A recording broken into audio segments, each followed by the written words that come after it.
the thing that got the biggest play on social media was Kelvin Joseph in the cornerback room.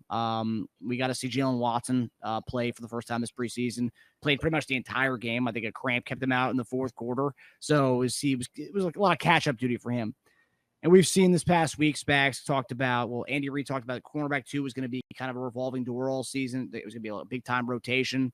And then a couple days later, Spags talks about the injuries at the cornerback 2 spot between Watson, Nazeeh Johnson, Joshua Williams.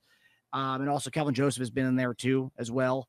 But we got to see a little bit of Kelvin Joseph and Jaylen Watson today. And Kelvin Joseph, he was a guy they were looking at. And it's one that we had talked about on the show this week, JD, that no one really took that cornerback 2 job.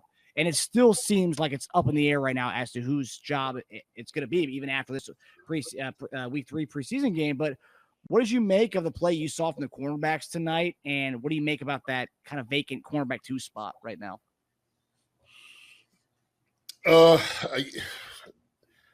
Like you said, I think it is an indication that it's nobody's in particular for that position, right? Number 2.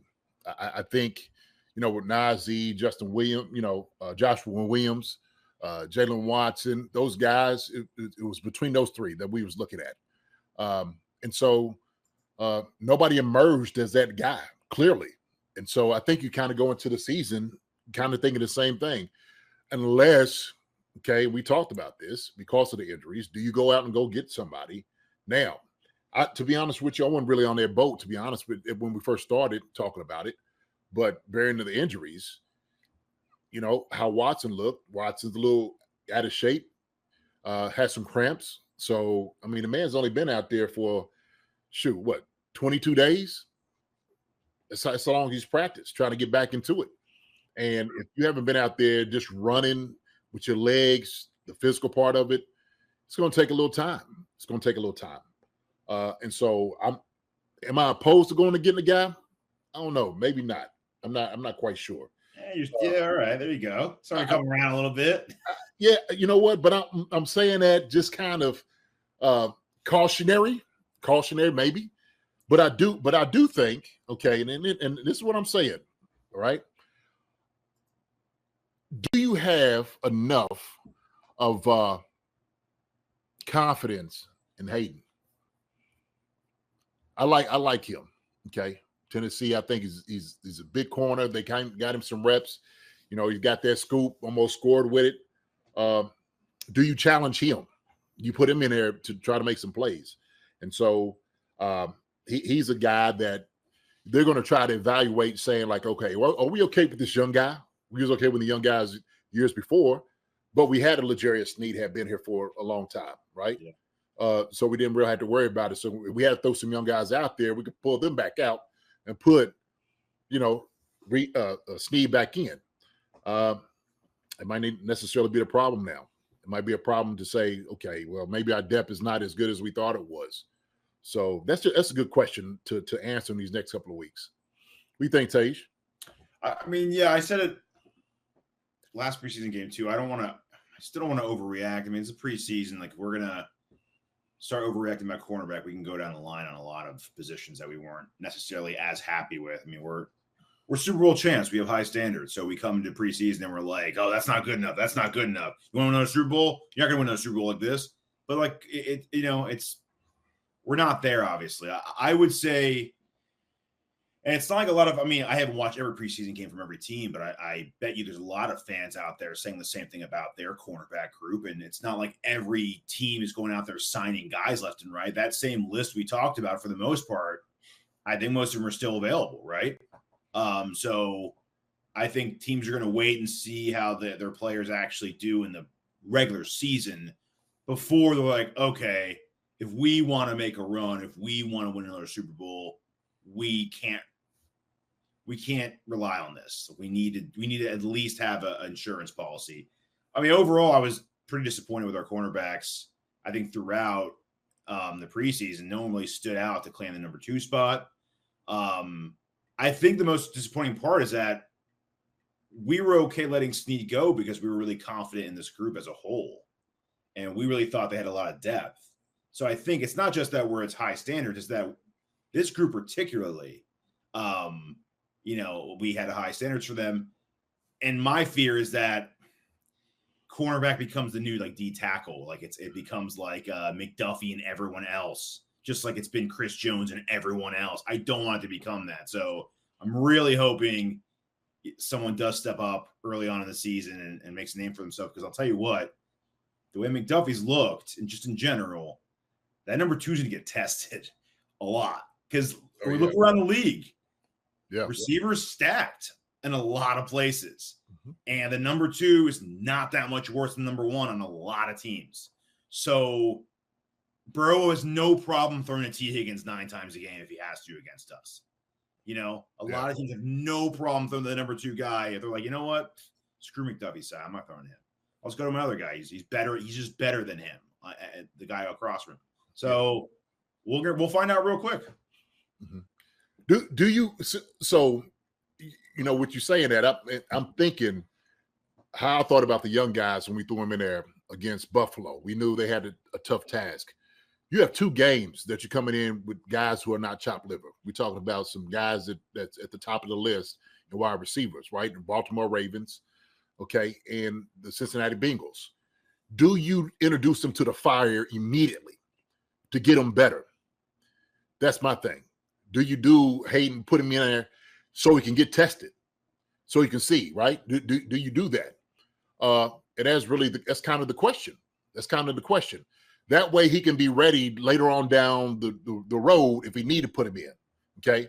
So you have guys that are good in that position where he might not be great, like McDuffie great, but they're good enough, and we understand the safeties are good enough to cover any type of deficiencies that you have with that other guy, which I don't believe that the other guys are that much lower, right? I mean, these guys are good. We've seen them play. We've seen them play in the past. I think the question has been, because of the injuries, now you kind of start humping like, okay, maybe it's a little challenge here, right? But I think, like you said, don't panic. Throw the guys out there, trust them.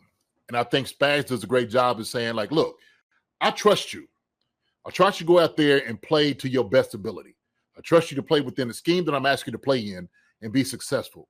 You got your guys around you. You're going to make sure that you're going to do well, okay? And as long as they got your back, guys, y'all got his back, yeah, we got it. Y'all going to be fine.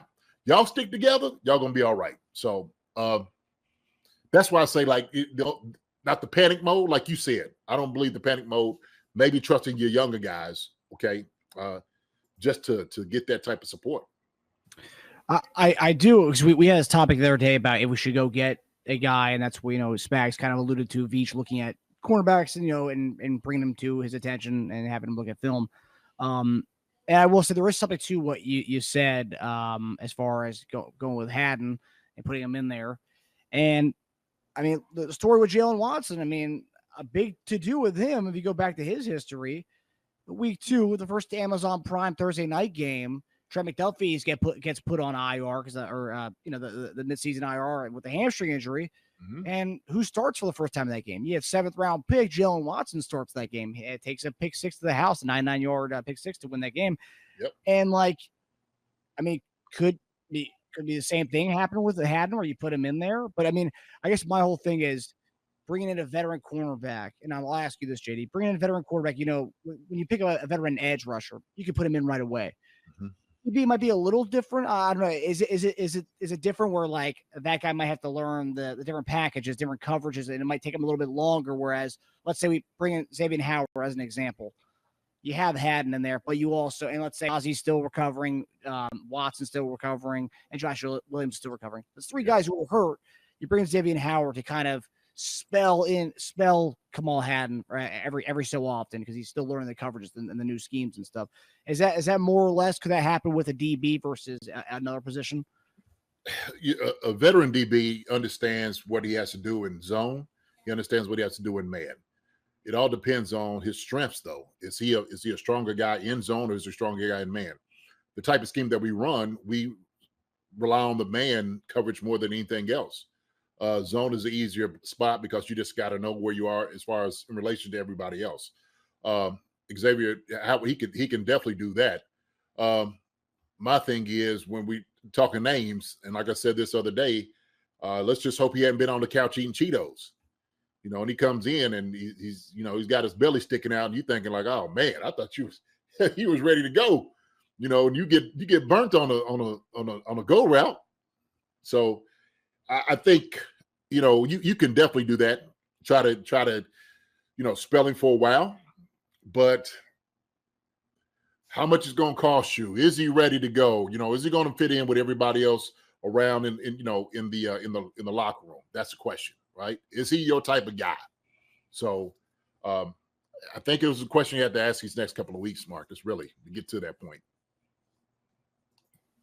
Tish, any comment on Kamal Hayden throwing him into the fire, bringing in Xavien Howard? Any comments on that? I mean, I think whether you throw him into the fire or not, with the amount of 3 receiver sets these teams run, he's going to get burned no matter what, and someone's going to try to find a matchup they like. So I don't think you have to elevate him even to number 2 for him to see what he's got. You're going to find out pretty quick. The Ravens run, not that Lamar throws to receivers constantly. He's got a great tight end target. So that's kind of a different team. And Flowers kind of plays the middle. He plays a little slot. So really he'll be facing up against Rashad Bateman in that matchup. Higgins is going to be the interesting one, because that's by far the best number 2 receiver that we'll be facing the first 5 weeks, I believe. Because I think Atlanta, Darnell Mooney's their number 2. I mean, he's good, but he's not someone you're going against. It's he's a roast your number 2 your cornerback, And then I forgot the other team we're playing. Oh yeah, Saints. Rashid Shaheed. I don't think he, again, not a polished receiver by any means, going to go in and roast you. So I think we'll find out with if our number 2 is getting roasted against Higgins, yeah, put him out. I mean, at that point, I think Spag is going to be like, well, can't do any worse than he's doing. Let's just see what we got. Let's just put him out there. Let's see if he's up for the challenge. Yeah. Plus, he gives the guys time. You said Shaheed's now. He was busting some tail last year. But then all of a sudden, you got the bye week after that, right? Guys get better where you need to do. I think you get a full evaluation of where everybody is. But I'm looking. So this is how I wrote it down as far as us carrying 9 guys in the secondary. Okay, 5 corners, 4 safeties. That's how I look at it. Okay, and so right now I got McDuffie, Williams, Nazeeh, Watson, and Hayden. That's your 5 guys. Okay, corner, right? And so I think it's a good that's a good mix right there. It's a good mix. Like you said, McDuffie cuts down everything. Save him, he could run the whole, that. Y'all other 3 guys, how y'all back it up? Y'all handle it. If some guy's not having a good one, put another guy in, freshen him up. Okay. So, and then of course, hey, look, we know we sitting over there with Higgins over the top, man, run some cover 2. Give him something over top, give him some help over top. So he don't burn you. And you just play into the zone scheme. Just don't put it so much man in it, or run the combination coverage. That's what you do. So I think there's ways that you can cover a guy without putting him out there on an island by himself, right? You don't leave him out there by himself now. And he's like help! I need some help out here. Get him. We don't want to put him in that position whatsoever, right? We don't want him looking at somebody's back of the jersey going in. That's not what we want to do. We don't want to do that, man. Hi, everybody. Thanks for watching. Subscribe here to get the latest from the show. Also, be sure to check out the best clips from Chief Concerns. And if you prefer to listen to the show, subscribe and follow us on Apple Podcasts, Spotify, and anywhere else you get your podcasts.